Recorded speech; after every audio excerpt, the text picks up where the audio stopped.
ஸ்ரீ குணரத்ன கோஷத்தில் 51வது ஸ்லோகம்.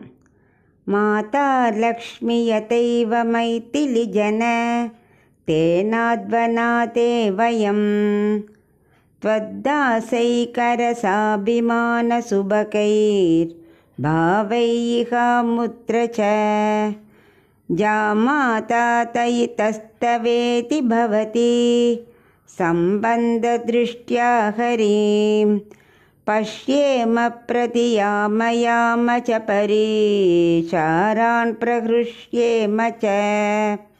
இப்போ இதுக்குள்ள அர்த்தத்தை பார்க்கலாம். தாயே சீதா ரங்கநாயகி சீதாதேவியே சொல்கிறார், உனக்கு மிதிலை நகரத்து மக்கள்லாம் எப்படி இருந்தாலோ அப்படியே நாங்களும் இங்கே ரங்கநாயகி தாயாருக்கு இருப்போம். அதாவது மிதிலை நகர மக்கள்லாம் ரொம்ப அன்போடு இருந்தாலாம். அது மாதிரி ஸ்ரீ ரங்கநாயகி தாயார்கிட்ட நாங்களும் ரொம்ப அன்பாக இருப்போம். உனக்கு என்றைக்கும் அடிமைத்தனம் பூண்டே நிற்போம். எங்கள் வீட்டில் இருக்க பெண்ணான உனக்கு நீ என் வீட்டு பொண்ணில் பெரியாழ்வார் மகள் தானே நீ, அதை மாதிரி தானே நீ அந்த ரங்கநாயகி தாயே.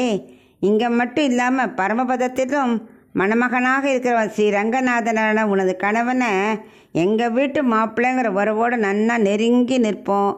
இப்படியே சரணாகதி பண்ணிட்டு இருப்போம். செய்ய வேண்டிய பணிவிடைகள்லாம் அப்படியே விடாமல் செய்வோம். இது மூலம் நாங்கள் நல்ல ஆனந்தத்தில் மூழ்கி இருப்போம் அப்படிங்கிறார்.